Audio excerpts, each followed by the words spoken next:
ini. Farhan ingin melakukan healing dulu, belum ada edge kit yang dia gunakan. Boosting sudah maksimal dari seorang Farhan. Mengintip dengan TPP, sudah melihat keberadaan dari Pak Eko yang ada di bagian dalam.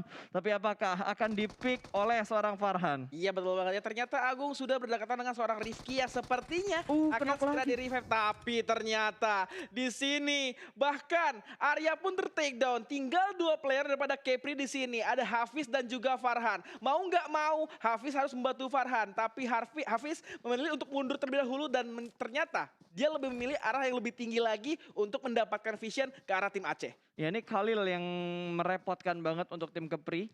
Satu setup dari Aceh yang tidak diduga-duga, tapi lihat ada satu pergerakan menuju ke arah ruangan sebelah kanan dan Farhan berpindah ke arah sebelah kiri. Kali ini Kepri sepertinya akan menarik mundur formasi mereka, tapi terrespon dengan sangat baik. Ada Lin Pick tipis tadi berhasil memberikan cicilan damage, namun damage yang diberikan begitu dalam. Tembakan demi tembakan sudah mulai dilakukan, tapi ada 2 orang yang akan menuju ke arah sebelah kiri, namun tidak bisa dihadapi oleh seorang Farhan. Farhan pun tumbang dan Kepri hanya menyisakan seorang Hafiz yang bertahan seorang diri, ingin survive tapi low HP. Benar-benar low HP. Dan tidak ada edge kit untuk membuat darahnya kembali bangkit dalam waktu yang cepat. Ini mau nggak mau Hafiz harus gulung-gulung bandage dulu sebanyak 10 bandage. Dan mereka atau Hafiz punya 1 energy reading di sana. Ini mau nggak mau Arya dibiarin bleeding out aja. Hafiz memilih untuk cabut, retreat aja. Biar lebih mengamankan posisi placement. Tapi tidak bisa mengamankan placement. Karena Hafiz sudah ditemukan oleh player-player daripada tim Aceh di sini. Betul, 1 tim dipulangkan untuk ke arah lobby secara utuh. Kepri tidak bisa bertahan lama ternyata, di mana Aceh memberikan press yang begitu mendalam tadi. Bahkan Aceh tidak kehilangan satupun pemain mereka. Yap, ternyata di sini seorang Zidan dari tim Jambi melakukan proning di arah high ground-nya, mengetahui bahwa sudah ada yang datang menggunakan vehicle dan itu adalah Renaldi dari tim NTB. Ternyata di sini Zidan tidak sendirian. Ada player tim Jambi lagi di sebelah kirinya yang masih bisa mengamankan daripada arah low ground-nya. Betul, dan Zidane kayaknya udah gak main bola lagi kali ini. Sudah berpindah untuk bermain PUBG Mobile, cukup tenang di bagian atas dari tebing ini. Dengan begitu banyak bunyi yang ada di bagian bawah, tapi dari arah Jambi Zidane benar-benar memberikan shoulder pick arah bagian lower ground. Sama-sama memberikan damage, namun belum ada yang ter-knockout. Dan tempo kembali menurun. Jambi langsung memberikan setup untuk memberikan surprise ke arah NTB yang ada di bagian bawah mereka. Betul banget, bukit graveyard ini pas adalah bukit advantage high ground itu sangat spesial banget. Karena apa? Untuk tim yang pengen nge-push ke arah atas, butuh effort yang lebih tinggi. Entah itu mencari celah untuk naik atas, tapi ini hampir saja memberikan 1 knockdown ke Renaldi, tapi hanya mengurangi daripada HP bar-nya yang tersisa tinggal 1/4. Betul, itu benar-benar mengejutkan banget. Sebuah lemparan nades ke bagian lower ground dan berhasil memberikan splash, bukan splash lagi bahkan. Itu damage yang benar-benar dalam. Dan dari Jambi sudah mengirimkan 1 pemain mereka ke arah sebelah kanan, sementara Zidane perlahan-lahan akan turun ke bagian bawah untuk mendapatkan sebuah pick yang lebih pasti dan memberikan cicilan damage yang lebih dalam lagi. Tapi masih ada 1 pemain lagi, yaitu Teguh, yang akan membackup dari sebuah gundukan untuk menembak ke arah Zidane. Dari NTB pun akan regroup lagi mereka untuk menuju ke bagian belakang. Tertembak sudah, ada spray down yang diberikan, namun ternyata 2 pemain dari NTB memberikan backup. Ada Teguh dan juga Rio. Iya, Teguh dan Rio ini bagus sekali backupnya untuk menyelamatkan rekan-rekan mereka. Bahkan Farhan terkena beberapa damage daripada emo yang dilontarkan daripada tim NTB di sana. Tapi ternyata 1 player sudah dipulangkan karena lobby, dan ini net dilemparkan lagi karena Renaldi yang harus bertahan di bawah sana. Rio dan Teguh ini masih jauh banget, on point banget, dan harus ter-take down seorang Renaldi. Langsung diamankan saja oleh tim Jambi yang udah nge-split ke sebelah kanan, yaitu Yudi dan Rio serta Teguh harus segera melakukan planning berikutnya. Wow, ini benar-benar rapi banget yang dilakukan oleh Jambi. Sebuah atau 2 buah lemparan nades yang benar-benar maksimal. Rio ingin kabur dari tempat ini tapi bakal ditembak dari arah belakang, namun masih kurang damage-nya. Selamat, sudah 2 pemain dari NTB dan akan meninggalkan tempat ini. Tapi percobaan demi percobaan masih terus dilakukan oleh Jambi. Mereka tidak ingin melepaskan target yang sudah mereka temukan, namun terlalu jauh jaraknya. Dan sudah mulai ada pergerakan dari Jambi. Kayaknya bakalan di-looting. Betul. 2 kotak yang sudah berhasil mereka amankan di bawah tebing mereka. That's right, betul banget Pasta. Tapi ini sangat tidak worth it untuk Jambi tadi, untuk tim NTB tadi. Karena apa? Mereka melawan tim yang sudah mendapatkan arah high ground. Sedangkan high groundnya sangat bisa untuk menutup vision daripada arah lawannya. Oke, ya high ground controlnya tadi lebih bagus, makanya mereka bisa memenangkan fight tersebut. Dan kayaknya agak ketar-ketir juga sih tadi menurut gua buat NTB.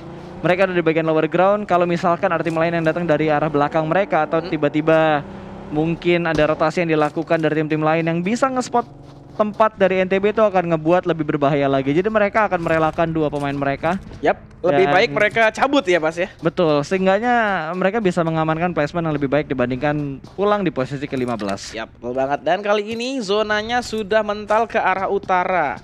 Lebih banyak ke arah daripada Junkyard juga. Jadi tim-tim mungkin yang ada di area selatan lah ya. Hah? Area selatan harus segera langsung melakukan rotasi. Namun hati-hati karena banyak tim yang sudah mengambil daripada choke point-nya sendiri. Betul, sudah mulai diamati pergerakan demi pergerakan tentunya. Dan dari Gorontalo mereka benar-benar bermain santai. Terlihat dari tempo rotasi yang mereka lakukan, mereka belum bertemu dengan tim-tim lain. Mereka belum mendapatkan pecahan poin eliminasi pertama mereka. Tapi looting mereka juga masih agak minimalis sih. Gue ngeliat kayaknya dua pemain mereka masih memiliki fast level 1, belum di-upgrade menjadi level 2. Yap, betul banget. Kalau dilihat daripada area yang mereka ambil tadi itu adalah gudang 2 sebelah kiri daripada El Azhar. Ya. Di arah daripada high ground-nya. Kayaknya mereka belum bakal bertemu sama siapapun karena memang jalan raya atau mungkin jalur rotasinya masih agak jauh daripada komponen mereka tempati tadi. Tapi di Betul. sini Fauzi lebih memilih untuk diam terlebih dahulu. Diserempet sama temannya tadi. Nggak masalah, karena belum ada ini ya, nggak ada friendly fire, Friendly fire. nggak bisa. Jadi Damage aman. Damage serempet juga nggak ada. Betul, tapi lihat deh, kayaknya ada beberapa pergerakan agresif yang bakal dilakukan oleh tim DKI Jakarta. Mereka sudah mulai melakukan setup untuk melakukan tabrakan ke arah tim Aceh. Kali ini dua pemain sudah mulai touchdown dan Bagas akan membackup dari arah sebelah kanan. Sementara Exa memperhatikan pergerakan dari tim lain yang berotasi di sekitar mereka. Rifki yang sedikit melakukan setup smoke untuk menutup angle dari arah DKI Jakarta. Berpindah ke arah bangunan yang lain lagi, tapi satu persatu pemain dari DKI Jakarta semakin mendekat menuju ke arah tim Aceh. Betul banget pas. Ini sesuai dengan yang diobrolin kemarin sama Jason atau bahkan Bagus. Mereka bilang tipikal tim mereka ini atau provinsi mereka ini adalah tim yang ofensif. Betul banget, setiap ketemu ada tim yang di kompon manapun mereka udah regroup itu langsung dihajar, langsung ditabrak. Masalahnya gini di, normalnya kenok satu ras. Iya. Ini belum kenok satu, udah ras. Udah diras. Mereka yang dikenokin. Oh my god. Malah mereka yang dikenokin mungkin karena ada third party, tapi ternyata itu tembakan dari Agung. Salah satu pemain dari Aceh yang berhasil mendapatkan satu knockout ke arah tim Jakarta. Oke, lagi dan lagi melakukan suppressing fire seorang Exa ke arah depan rumah panjang yang sudah diambil oleh tim Aceh. Ada Eko di sana, tapi Khalil masih berdiam diri saja di arah kompon sebelah kanannya. Tapi di spray aja oleh seorang Bagas ke depan sana, memecahkan pintunya, dilemparkan molotov, tapi belum memberikan knockdown ke arah tim Aceh. Ada Rifki dan juga Agung. Agung lebih memilih untuk mundur ke arah rumah panjangnya, bertemu dengan Eko, mengamankan sisi kanan sisi kirinya, dilemparkan lagi satu molotov, bahkan nade di depan sana. Ada Rifki yang tidak terkena sama sekali daripada efek nade yang dilemparkan seorang Bagas. Betul, bahkan Jason menerima beberapa damage yang begitu dalam. Tadi Jason atau Jayadi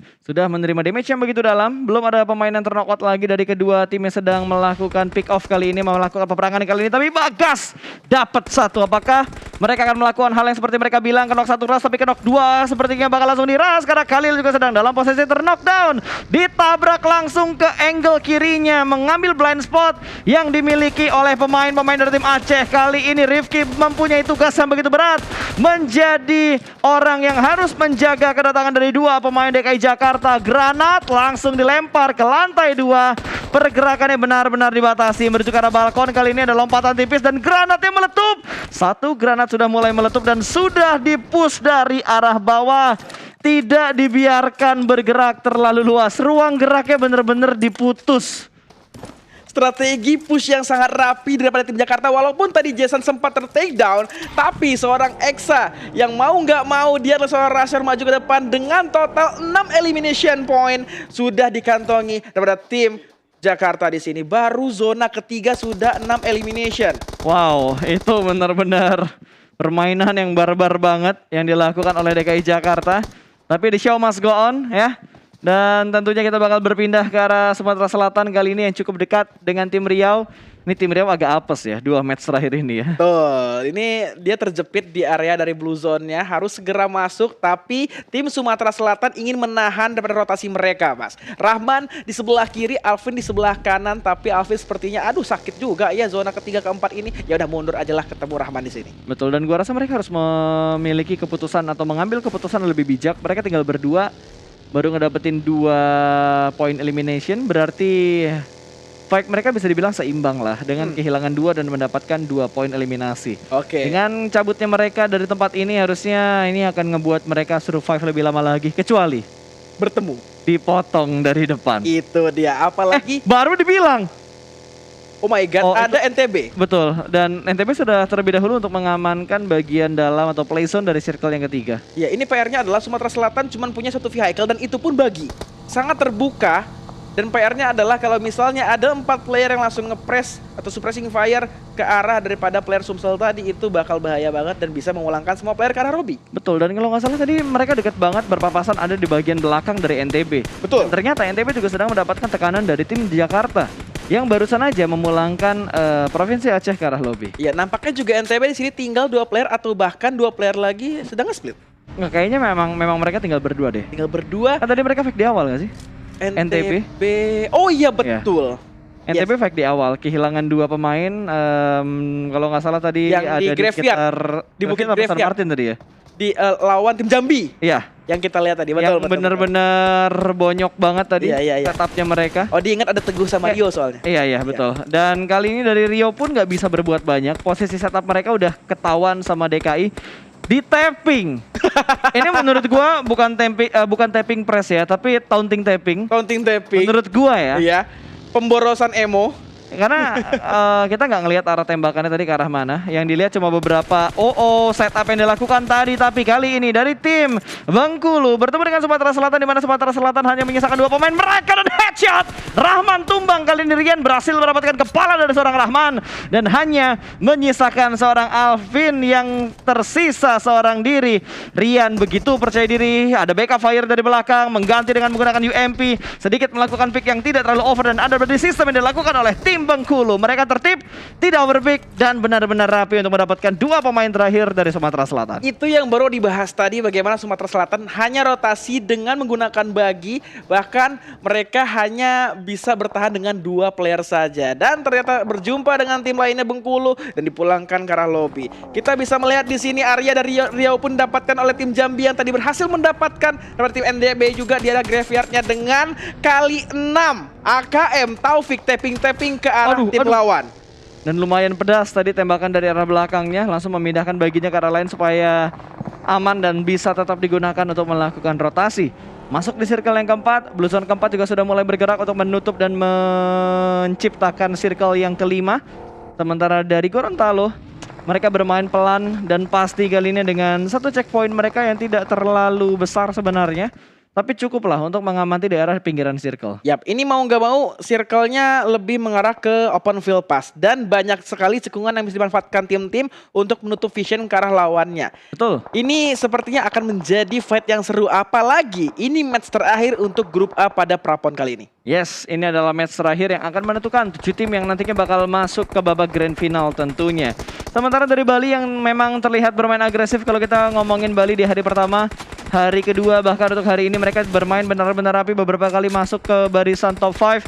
Dan kali ini mereka mendapatkan sebuah tekanan.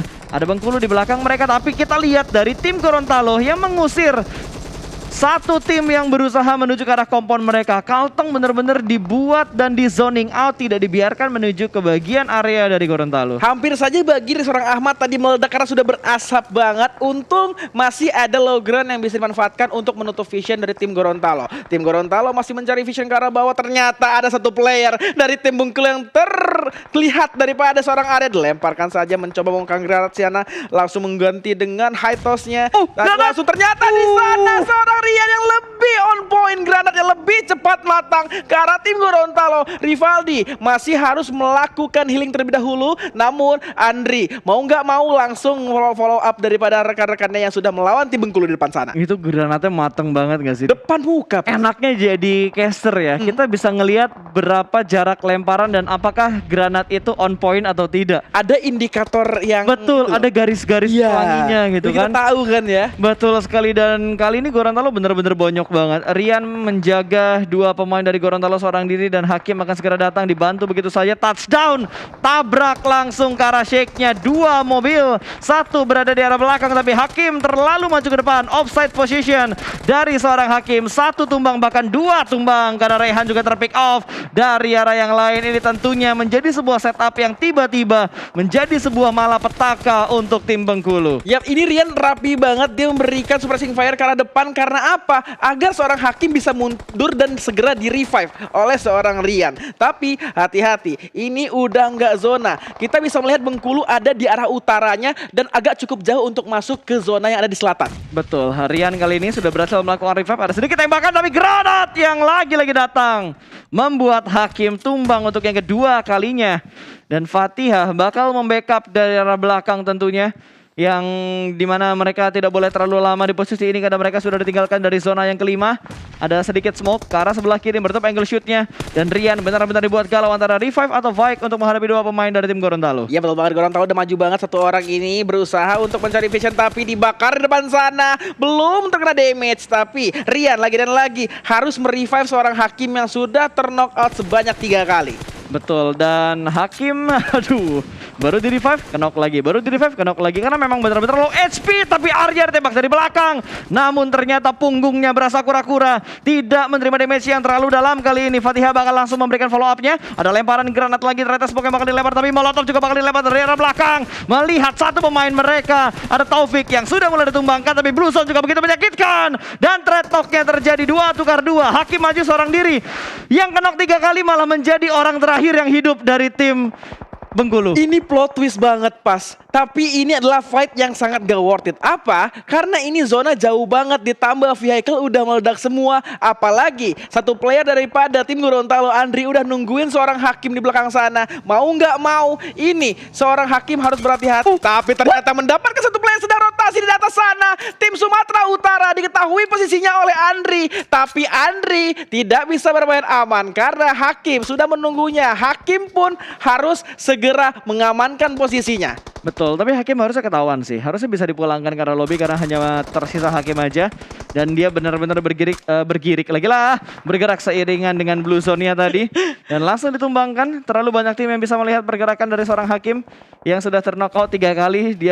Dan akhirnya dia menjadi pemain terakhir tadi. Tapi lihat, dari tim DKI Jakarta, tembak bos, langsung saja menuju ke arah Andri. Terjebak di arah Blue Zone, tentunya bukan hal yang bagus. Dan ini lagi, satu mobil bertiga ditembak dari belakang, satu tumbang. Bagas berhasil mendapatkan satu pemain dan langsung dipulangkan menuju ke arah lobby. Tapi ada steal elimination yang dilakukan oleh tim lain. Killnya tidak masuk, eliminasinya tidak masuk, malah Bagas yang berhasil ditumbangkan. Dan DKI Jakarta, pergerakan mereka sudah tersandwich oleh cukup banyak tim yang ada di sekitar mereka. Ya, ini Jabar di bawah Rangga harus segera regroup dengan temannya, tapi 2 player lagi belum memfollow up seorang Rangga dan harus ter-take down, di-secure kill oleh seorang Jason. Tapi keuntungan dari tim Jakarta adalah mereka mendapatkan high ground dan zona tidak menguntungkan untuk mereka. Zona sudah berpindah ke arah timur, ke sebelah kanan. Jabar sudah melok daripada posisi Jakarta agar tetap di atas sana. Hati-hati Eksa, ini vehicle-nya sudah berasap sekali, tidak bisa digunakan untuk turun ke bawah kecuali ke sebelah kanan. Betul, tapi YOLO banget yang dilakukan oleh seorang Eksa tadi. Dan kalau kita perhatikan dari tim DKI Jakarta, mereka berupaya masuk untuk menuju ke bagian dalam suaranya. Tembak dari arah belakang. Edward. Terlalu YOLO move yang dia lakukan. Satu bagi tergelincir, ngepot ya. Dan untungnya masih bisa selamat dan wow, itu mobilnya ditinggalkan teman ya, tiba-tiba jadi forting. Betul banget, terima kasih kawan. Wow, ternyata ada yang dilemparkan molotov move ke arah sana. Kita belum mengetahui, tapi ternyata Jason juga harus dipulangkan ke arah lobby. Bagas pun didapatkan oleh seorang Akshal yang tidak terima dan karena dipulangkan ke arah lobby. Betul, Akshal versus Exa 1v1 situation, tapi sepertinya dari seorang Akshal tidak terlalu terburu-buru juga untuk mendapatkan last man dari tim DKI Jakarta karena dia juga tersisa seorang diri aja.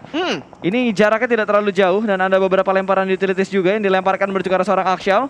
Tentunya dari arah Exa tadi ada beberapa smoke yang sudah mulai di pop up kali ini. Di pop out, lempar langsung saja menuju ke arah depan.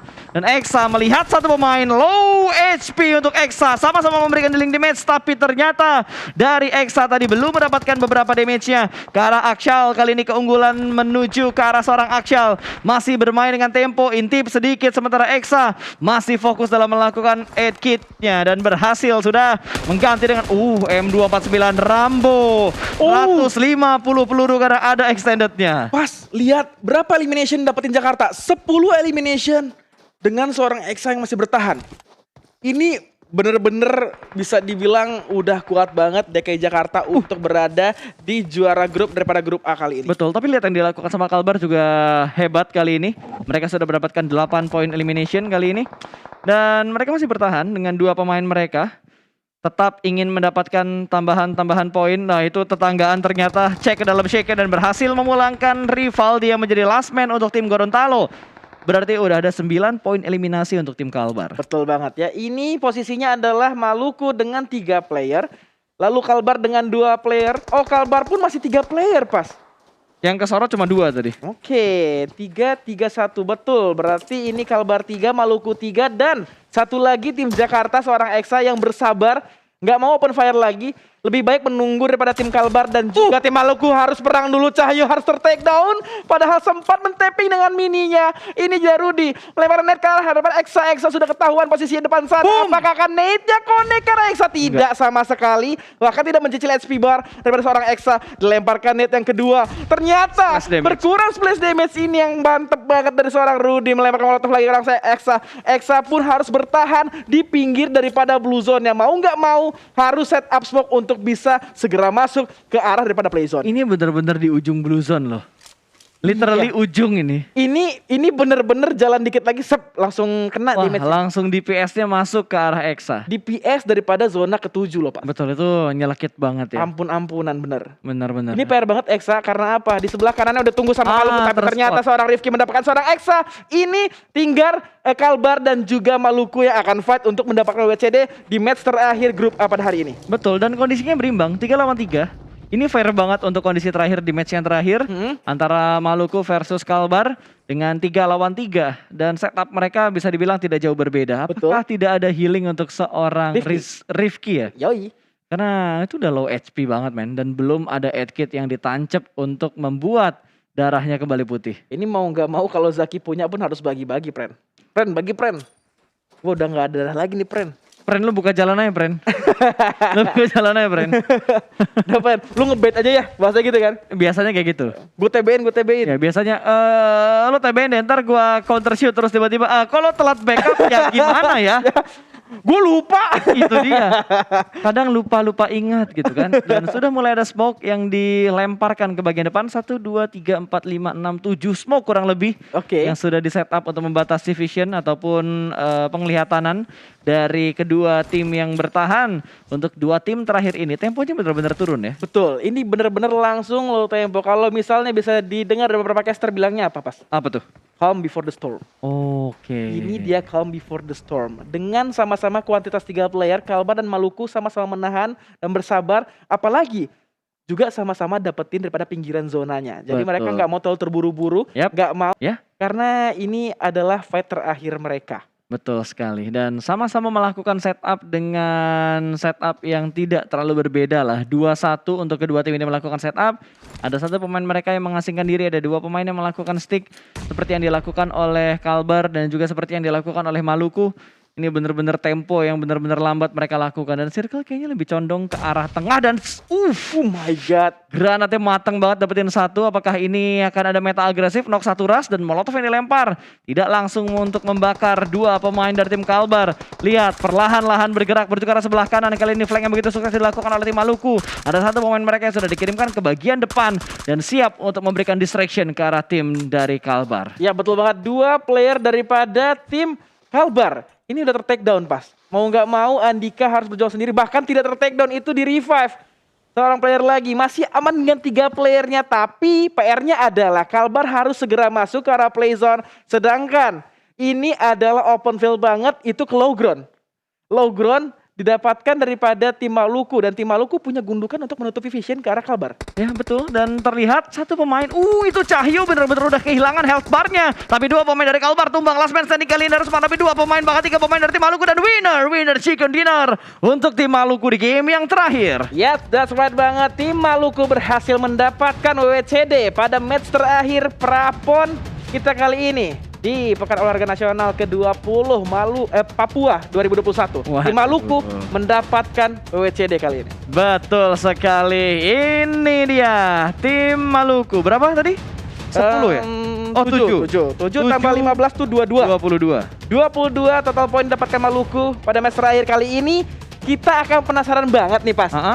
Bagaimana hasil akhir daripada overall ranking yang didapatkan pada grup A?